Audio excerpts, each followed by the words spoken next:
welcome. I'm E.G. Marshall, verger of this congregation which celebrates the mysterious and the macabre. Chance, as a learned man once said, may very well be the pseudonym of God when he did not wish to sign his name. And then again, chance may very well be what it appears to be, a random accidental event. And it comes down to the old argument. Can our fate be foretold? Is our destiny signed, sealed, and delivered? Or do we have some room to maneuver?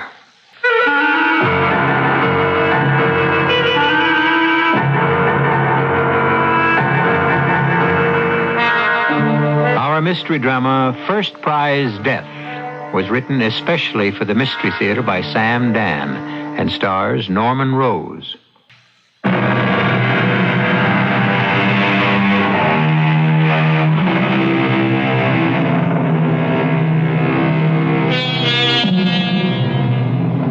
No living creature suffers from such poor public relations as the snake.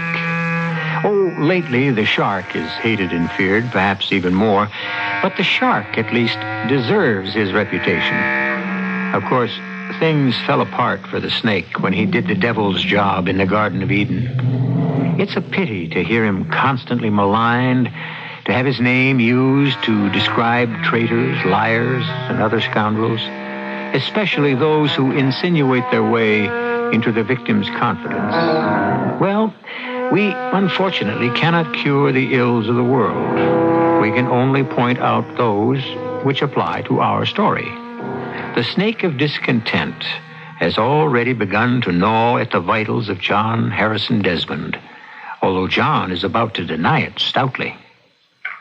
Good morning, Eloise. Good morning. It's a lovely morning. Mm-hmm. Breakfast. What shall I have for breakfast? You may have anything you like. Mm-hmm. What has Millicent prepared? Nothing. She awaits your pleasure. She awaits my pleasure.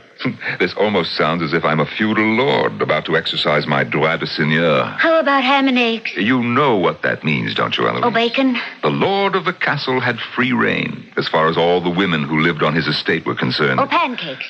I suppose a captain of industry today, who is, you might say, the equivalent in power to a feudal lord, could actually demand and, for the most part, receive... Oh, John, I just don't know how you can be so cheerful this morning.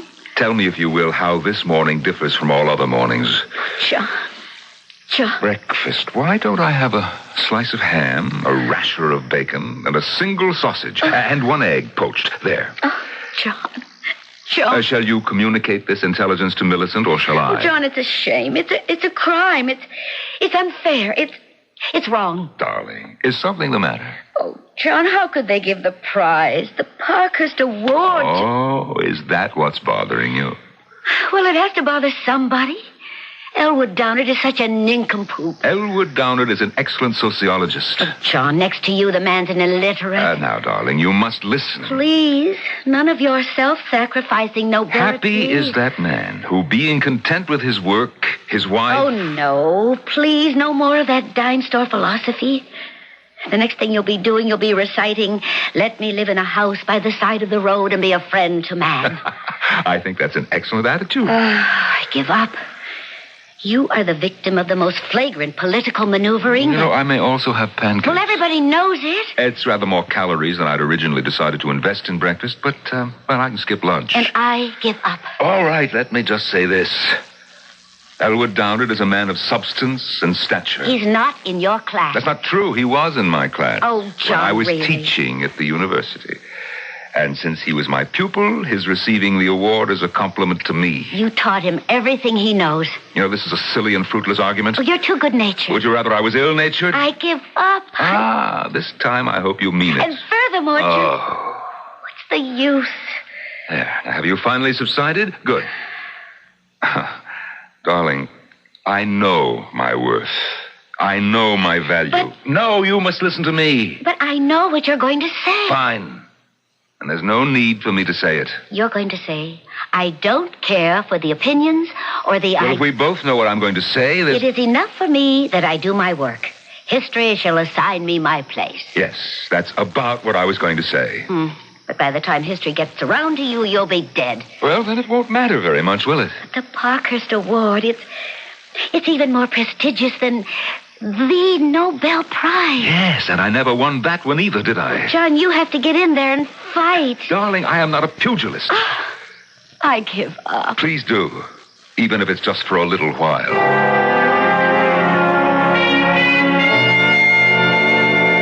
Busy, John? Oh, Spence, come on in.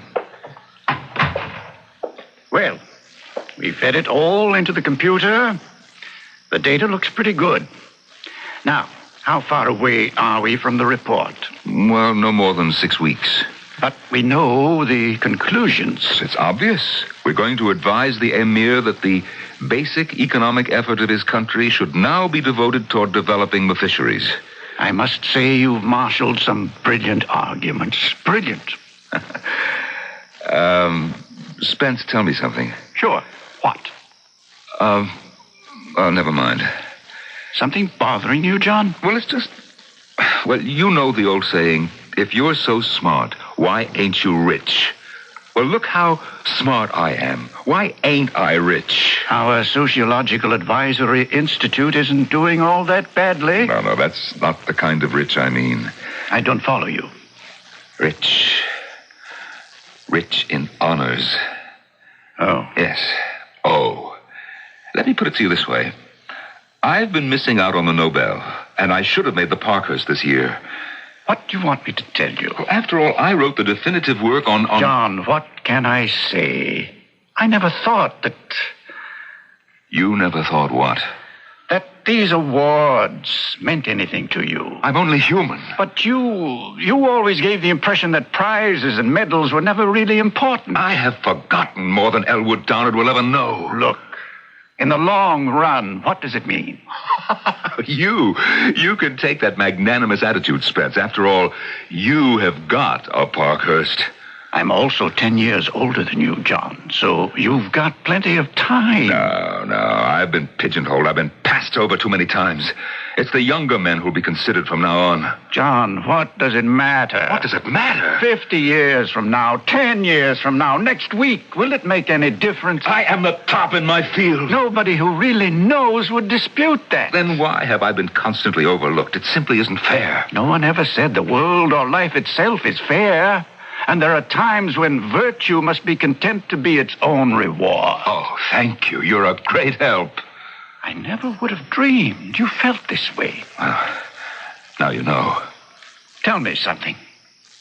You're saying all this in confidence, I assume. You still want to maintain your public image as a modest, self-effacing... Look, Spencer, I have had it up to here. I have to let off steam in front of somebody or I'll blow my top. That's what wives are for. Oh, not mine. But I thought you and Eloise... If I ever spoke this way in front of Eloise, do you know what she would say? She'd say, I told you so. And then do you know what I'd do? I would strangle her with my own 2 hands. Well, you've got it bad. What are you supposed to do in this world? How do you get recognition? But, John, you've got recognition. Oh, you know the kind I mean. I don't know. I wish I could tell you, but I just don't know. Spencer, I want that Parkhurst Award. To me, it would be the culmination of my life's work. You scare me, John. You sound as if you'd be willing to sell your soul for it. I would. The problem is I don't know who would want to buy it. They say the devil deals in that commodity. If there is such a thing as the devil, and he, she, or it is listening, I am willing to make a deal, my soul, for the Parkhurst. What's supposed to happen now? A puff of smoke and a cloud of sulfur and a sudden materializing of Lucifer himself? Yes, but obviously no such thing exists. John, don't let this thing get to you. Spence, it has gotten to me. I can't help it.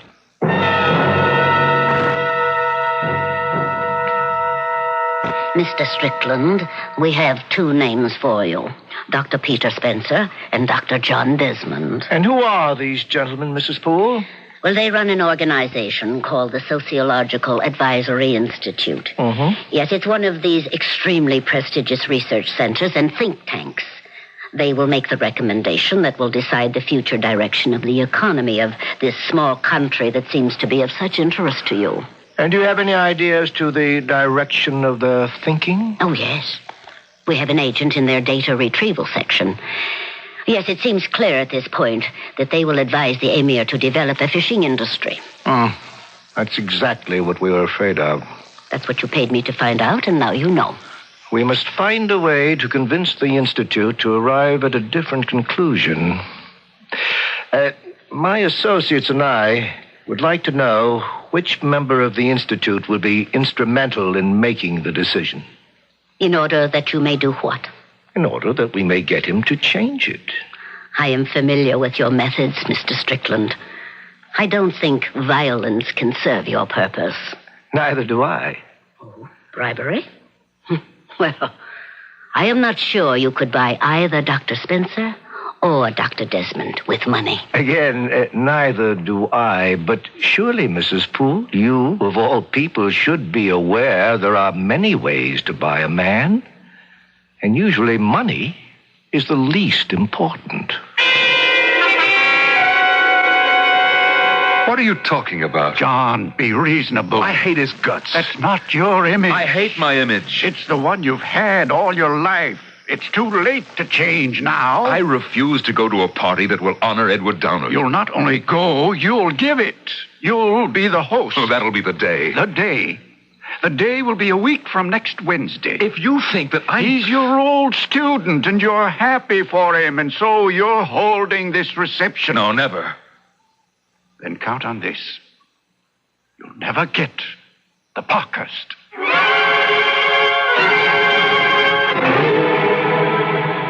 You asked us to discover the kind of coinage one must use to bribe Dr. John Desmond. Mm-hmm.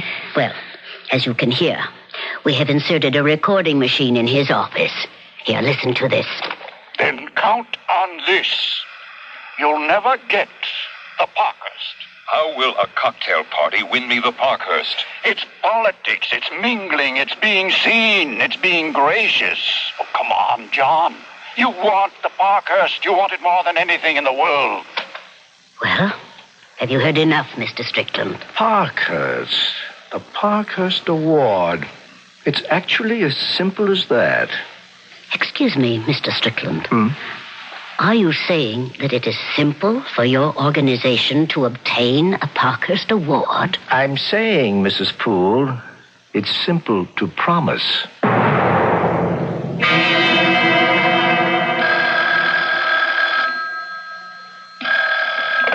Yes. Who? Well, does he have an appointment? No, I can't see anyone today. Besides, what is there that I could do for him? He says he was advised to call on me by Dr. Elwood Downard. I suppose so. Send him in. Now, why would Downard send anyone to see me? Dr. Desmond? Yes, come in, please. Thank you. Have a chair. Now, sir, your name is Everett Strickland? Correct. What may I do for you?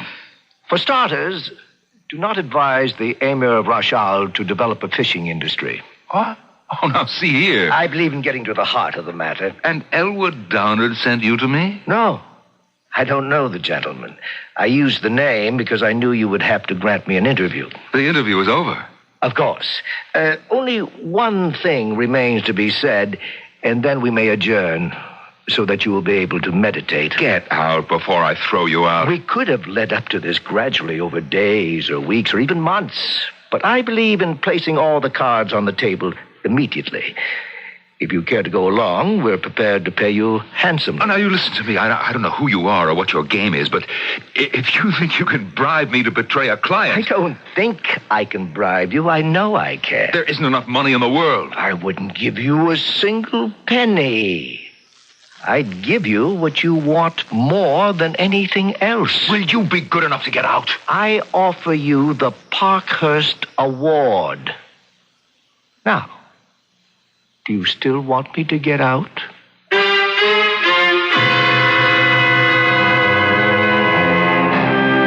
than a few words, this Mr. Everett Strickland, but every one carefully chosen, like a precious stone. And further, like a precious stone, each is highly polished. I offer you the Parkhurst Award. 6 words that shine like 6 gems. And does Dr. Desmond buy? You should know by now that you don't find out things like that until we arrive at the second act, in just a few moments.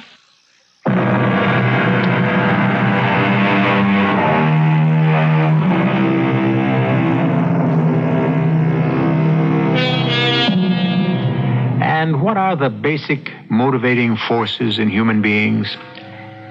One great authority says sex. Another says hunger.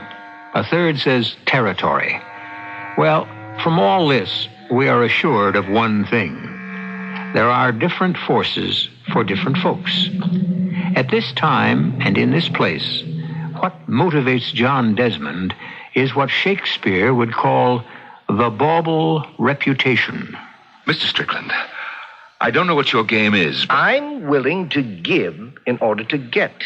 why should you be concerned with our dealings with the Emirate of Rashal? I represent a group that has worldwide interests, Dr. Desmond. What we are talking about is completely out of the question. Why? I have my reputation to consider. Your reputation is very much the subject of this discussion.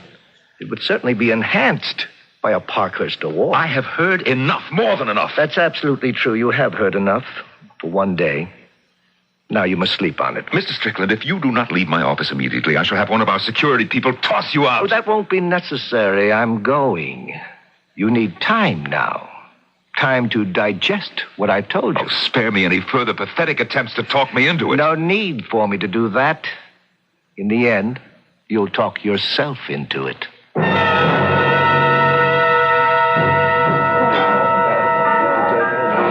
This party should have been for you, John. Darling, why don't you have a canopy and a drink and just enjoy yourself? That speech of yours, that eulogy to that nitwit Woody Downward. His name is Downard. Oh, Downward, I have a husband who's content to play second fiddle to his inferiors. Oh, here comes the great man now. No doubt he intends to patronize you. I'm going to get lost in the crowd. Eloise. Oh, well. John, Oh, yes, Elwood. thank you for this very cordial affair. It was my pleasure, Elwood. There's a plan afoot to establish a series of seminars to be held in Washington, the Elwood Downard Research Series. It would be attended by top people in government and education. The Elwood Downard Research Series. Of course, my name guarantees the success of the project. Oh, yes, I'm sure. I'm assembling a panel to run the thing, and I may have an opening for you. An opening. You could do yourself a lot of good, John. Actually, being on my faculty would be quite a boost for you. Yes, it would. It'll prove that you're back in the mainstream. I never thought that I'd left it. Well, of course not, John. It's just that there seems to be an impression that, will you think about it? Thank you, Elwood. Yes, I'll think about it.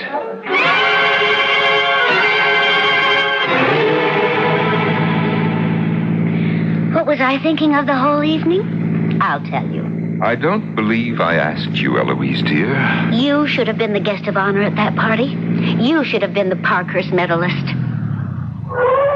Why are we stopping here? Because I have something vital to tell you. What's that? Shut up. John. I don't know any other way to put it. I don't want to hear another word about Elwood Downard or Parkhurst prizes. But John, darling, I'm only trying to... I know you're only trying to inspire me. Well, is that bad? In this case, it can lead to a catastrophe. John. You want me to have recognition, fame. Well, is that so terrible? These things are not to be, and they're not for me. I won't have you talk that way. Well, I must. Do you understand? I must. You have no right to give up. Eloise, do not weaken my resolve. What resolve? I am willing to accept the hand that has been dealt to me. Please don't make me dissatisfied. But I'm only trying You keep saying that you're only trying. And I must tell you to stop. Just stop right now, right here. Never, Eloise, never say another word to me about winning an award. But I don't Let's understand just leave it at that. Don't push me. I'm having a hard enough time as it is. John, do you mean you're having a hard time? Eloise, the discussion is over. For good.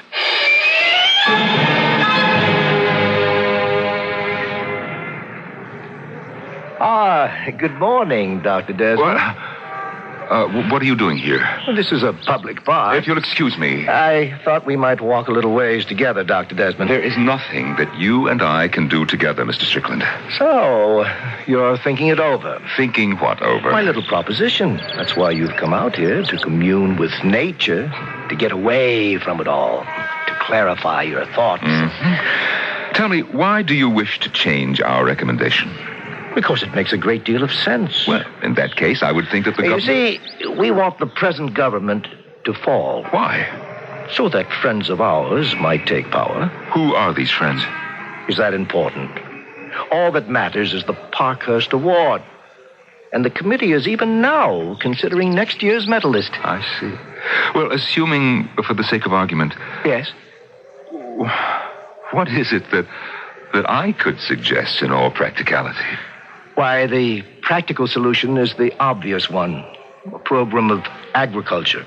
Cultivation of wheat. Well, it may be obvious, but in the long run, it cannot solve the problems of self-sufficiency. Your solution, to use the offshore waters and the inland lakes, is an inspiration, but it's premature. Oh, but still, it's the only real hope for the salvation of the country. Would you like to win the Parkhurst? Oh, I would never consider such a bargain.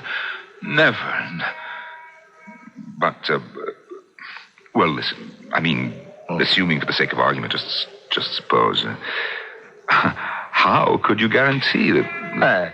there are 5 members of the selection committee. We control 3 of them. The majority.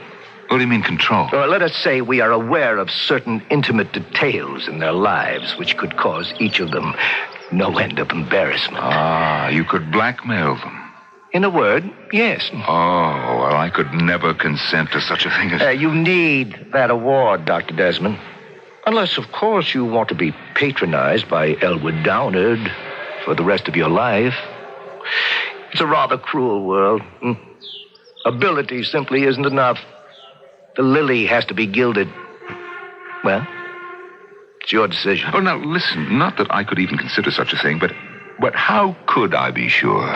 An extremely important question. We will deposit the sum of $1 million into your account at the bank of your choosing.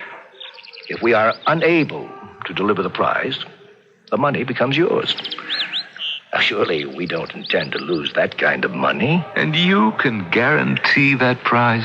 We know for a fact that Silas Halverson, one of the committee members, had an unfortunate encounter with a young lady during his youth. That Professor Emery Winston... No, please, I don't want to know about it. Well, Doctor, what is your answer?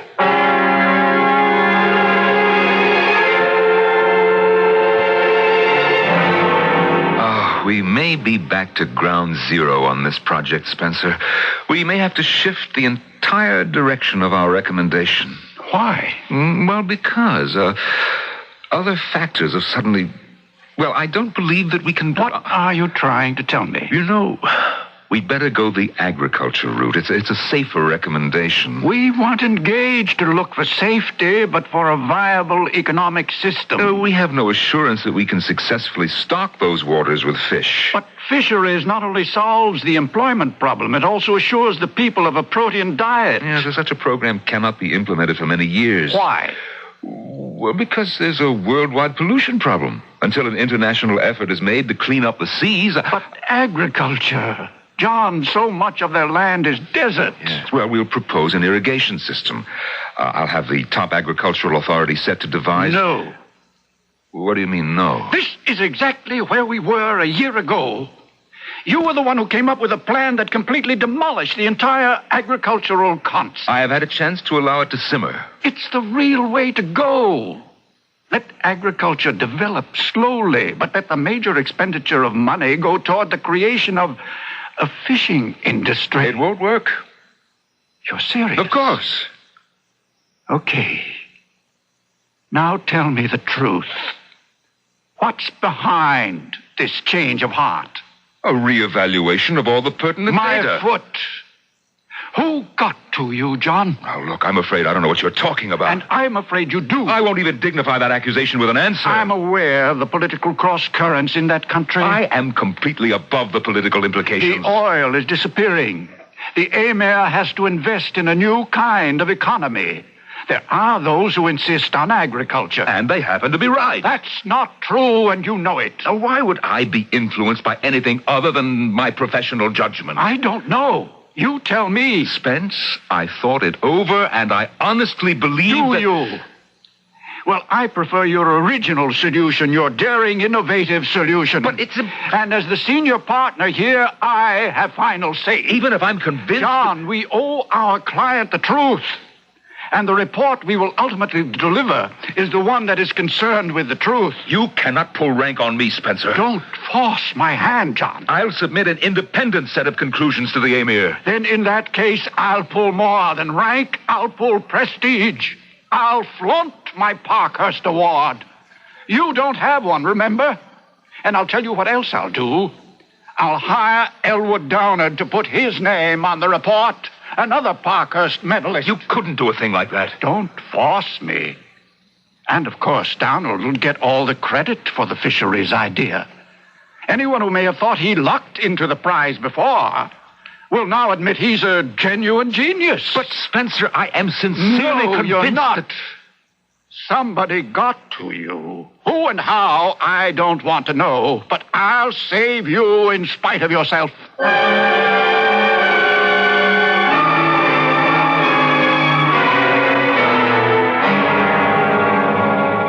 I thought we had a deal. Yes, so did I. So what's the problem? It's not a what. It's a who. Yes? Tell me about him. My associate. Yes? Well, he won't change the report. Why not? He likes the original concept better. Well, can't you convince him? No. You're sure? Dr. Spencer is a very stubborn man. When he makes up his mind, nothing can change it. So, I'm afraid our deal is off. Oh, never say die. You never tell what can happen tomorrow. Where Dr. Spencer's concerned, I can. I think I'd like to have a little talk with him. Oh, no. You don't know Dr. Spencer. And you don't know how I talk.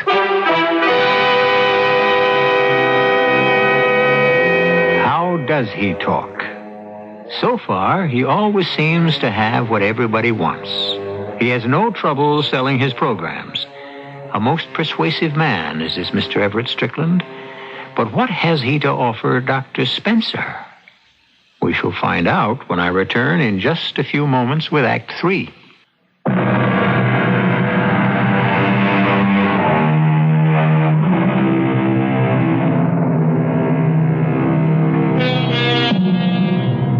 Every man, they say, has his price. The tag on Dr. Desmond has already been displayed. It is the prestigious Parkhurst Award. Now it has become necessary to buy Dr. Spencer.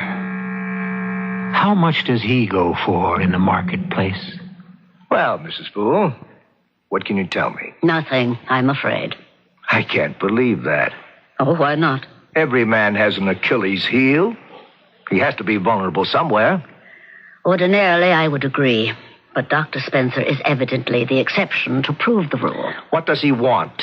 He's satisfied with what he has. What does he want to keep hidden? I tell you, he has absolutely no vulnerability. Then perhaps another method of handling the doctor is indicated. I'm sure of it. I shall return your guarantee, Mr. Strickland. Why? Because I cannot keep my part of the bargain.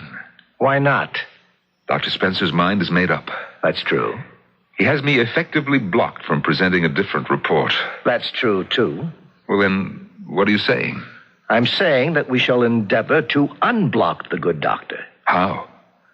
How do you think? Well, I haven't the faintest idea. Oh, yes, you do. You foresaw this moment from the split second you decided to accept my offer. What? Which moment? The moment in which you would know that Spencer has to be killed. Oh, no. Did you actually think Spencer would allow a 180-degree turnaround? I had every confidence in my ability to convince him. Play with the truth if you will, Dr. Desmond. Lie to yourself if you must. Do whatever is necessary to placate your conscience. But please, respect my intelligence. Well, I won't stand for murder. You will eventually. The deal is definitely off. You'll talk yourself into it eventually. Oh, no, never. You may have lost your freedom of operation. I don't understand. You may have to kill Spencer. I may have to kill him. Are you mad? In self-defense. I can't believe that I'm having this conversation. Spencer isn't threatening my life. In a very real sense, he is. Listen to this tape. What's behind this change of heart? What? That's Spencer. Where did you... It's a tape of the conversation you held with Dr. Spencer in your office. How did you ever get that? We have your entire conversation. But listen to this very illuminating line. Somebody got to you, John. Who and how, I do not wish to know. But I'll save you in spite of yourself. Now, consider the implications of that statement. Dr. Spencer questions your integrity. He's convinced you've been bought off. He's convinced of no such thing. If you like to whistle in the dark, go ahead. But the partnership of Spencer and Desmond is coming to an end. And you know it. And soon everyone will know that Spencer threw you out. That's not true. Now or later, Dr. Desmond? Now or later what? When do you intend to accept reality and see what it is that you must do? Oh, I could never agree to murder, to the killing of anyone. Go ahead. Tell yourself. For any reason. That's a noble sentiment. At any time. Once again, take a while, as long as you need, to talk yourself into it. How's that final chapter of the report coming, John? Well, I'm working on it. I'm sorry. We had those words. Well, Spencer, it was just a review of the facts of life. What facts? Oh, there's an old Civil War saying, them as has gets. Meaning what? Meaning it's not what's in the brain, it's decorations on the chest. I see. The fact is that I know more than you and Downard put together. But what do brains have to do with it? You have the credentials, and that's enough to put me in my place. I never realized that credit, honors, prestige means so much to you. You mean you never thought that I was human? I'm sorry, John. So am I, Spence. So am I. How sorry, you'll never know.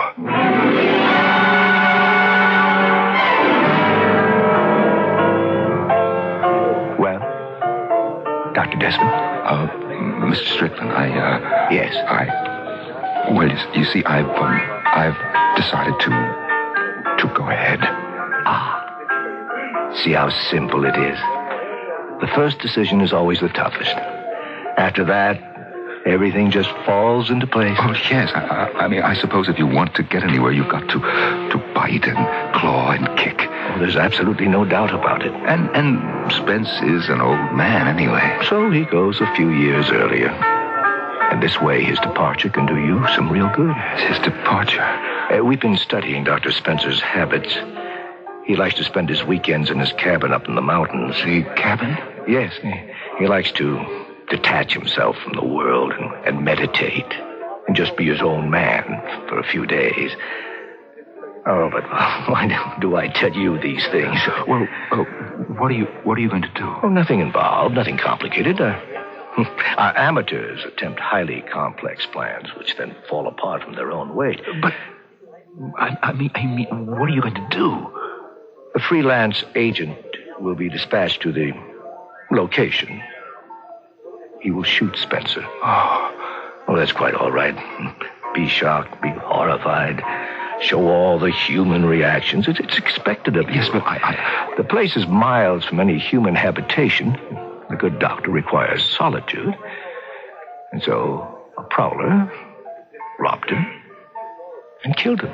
But that's an eminently logical event. The police will accept it without question. And then control of the Institute passes into your hands, and we have no more problems. Mr. Strickland, how will this operative be sure that it's Spencer? He will be sent to the cabin with orders to shoot the occupant. Has there ever been another occupant? Oh, no. And the event is scheduled for Saturday evening at 7, immediately before twilight. Oh, no, listen, I'm... Yes. Nothing.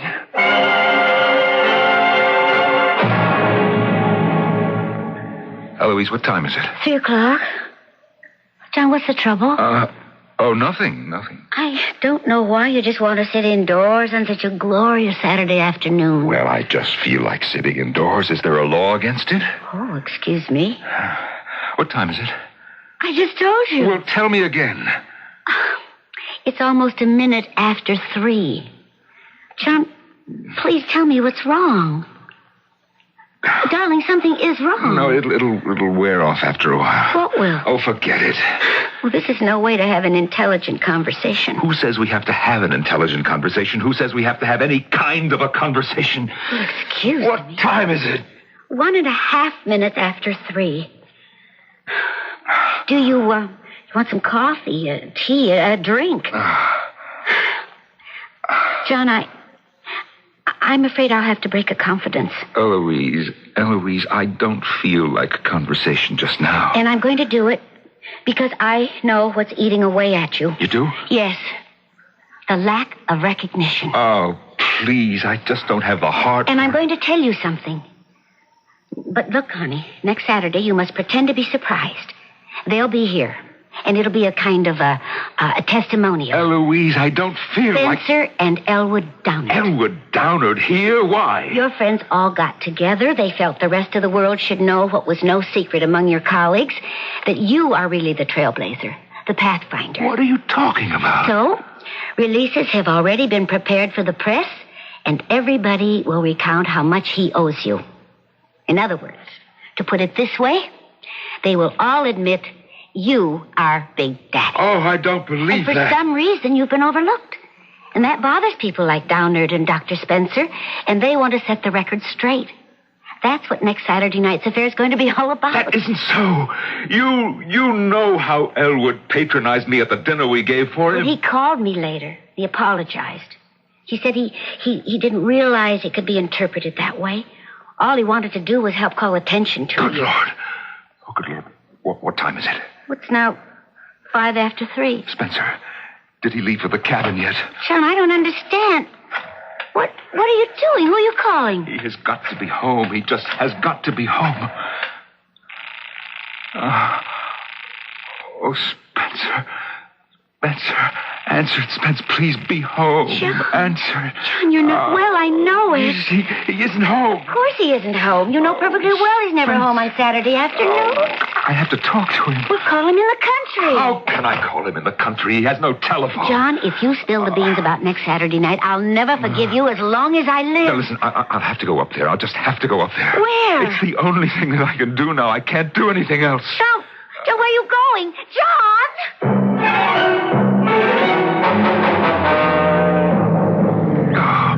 Oh,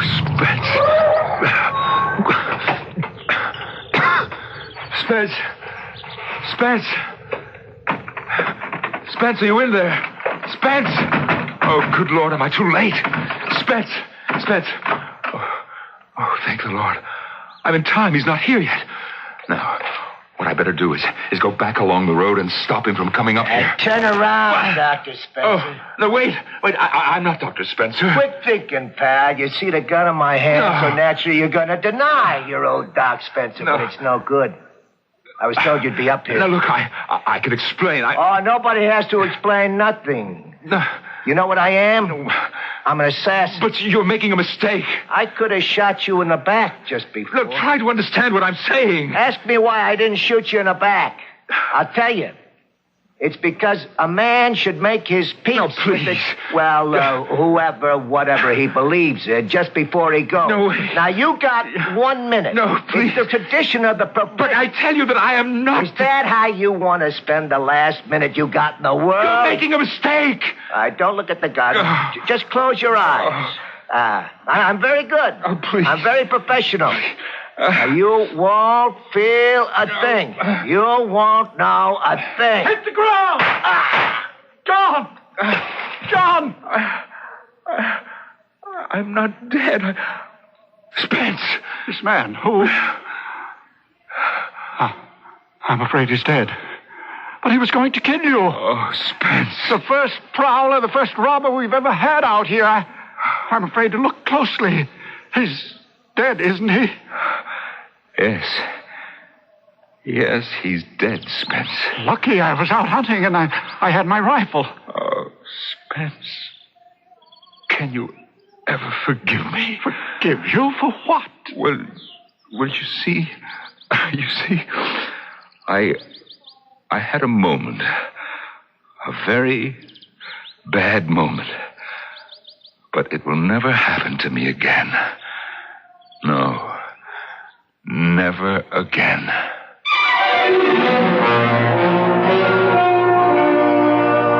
He did, and it didn't. And the following year, the committee nominated him for the Parkhurst Award. And when he accepted it, he made a brilliant speech to the effect that the world's greatest honors are the ones a man receives from his colleagues. I shall return shortly.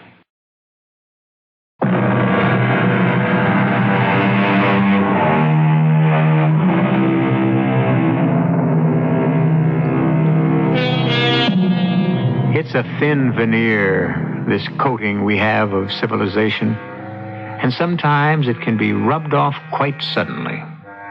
We want something very badly, and before we know it, one thing will lead to another, and there we are, thinking the unthinkable and performing the impossible.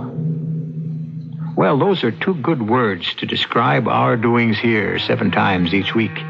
The unthinkable and the impossible. Join the fun.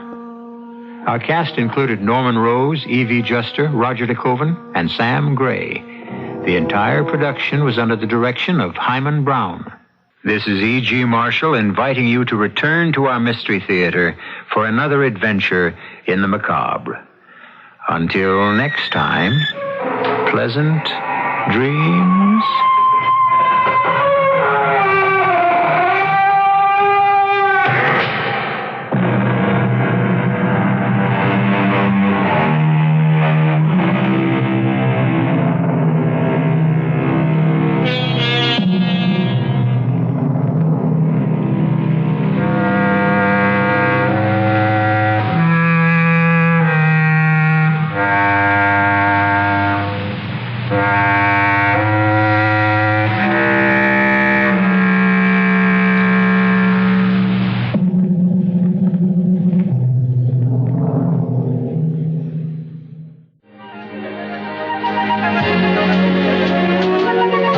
Filling the air with bright and beautiful music.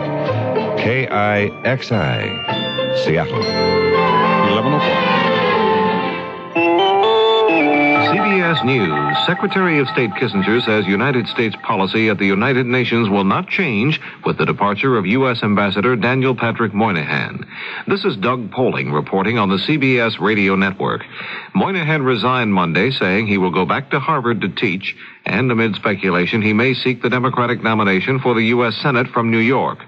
There have been recent reports of rifts between Moynihan and the State Department, but in Los Angeles Monday night, Secretary of State Kissinger said Moynihan is a close friend of his, adding that he carried out American policy at the UN, which will not change.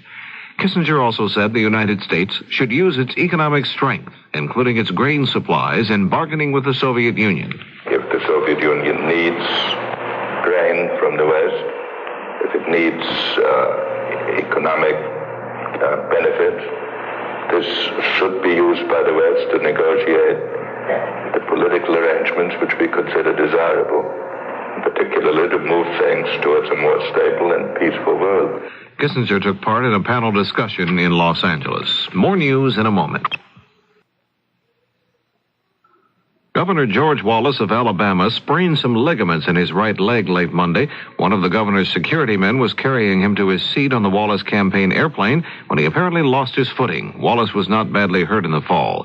Doctors put a splint on his right leg. Wallace had to curtail some of his activities planned for Tuesday in Florida, but the governor says this will not stop his campaign. The Northeast was hit hard Monday by a storm which included very high winds, snow, and very cold weather. Businesses were hit hard. The New York Stock Exchange opened an hour and 15 minutes late. Tens of thousands of people were without electricity in New York, New Jersey, and Connecticut. Late Monday night, some homes were still without power, especially in Suffolk County, New York, the eastern part of Long Island. Jack Stringfeld of the Long Island Lighting Company had this information. We have, I would guess, somewhere in the neighborhood of somewhat less than 200 crews out working tonight. We have reduced the number of outages substantially. We're down to about roughly 2,000 throughout the whole system, and most of these are concentrated in the East Suffolk area, which was very, very badly hit by the high winds earlier today. Stringfeld said at one point Monday, 76,000 homes and offices on Long Island were without power. The House on Tuesday begins debate on whether to lift price controls on natural gas. The Ford administration wants prices decontrolled, saying that will help stimulate production of the scarce fuel. The Senate has already approved a measure to lift price controls on new natural gas. The Society of Professional Journalists, Sigma Delta Chi, has called on Congress to determine the truth to those charges that some American journalists have been working for U.S. intelligence agencies. Sigma Delta Chi President Robert McCord says his organization wants the charges cleared up, saying vague accusations such as these bring the conduct of all journalists into question. Secretary of Agriculture Earl Butz has announced a series of moves to tighten grain inspection procedures. The measures include government checks on American grain after it arrives at foreign ports to see if it meets buyers' specifications. Butz acted following a department report charging USDA agencies have acted slowly to foreign complaints of receiving dirty, misgraded, or short-weighted grain from the United States. Now this. In the latter part of the 18th century, the son of a well-to-do family was sent off to school with an astonishingly large wardrobe, quite different from today's T-shirts, sneakers, and jeans. I'm Mike Wallace, CBS News. Education and manners in early America are two topics we'll cover on Lifestyle 1776. 30 bicentennial broadcasts the weekend of February 14th and 15th. Interesting insights into life at that time. Lifestyle 1776 on the CBS Radio Network. In Portland, Oregon, a woman called the local offices of the Internal Revenue Service. She wanted some information from the IRS. Her call was placed on hold for a moment. While waiting, she heard some background music over the phone. The song was Hey Big Spender. This is Doug Poling, CBS News.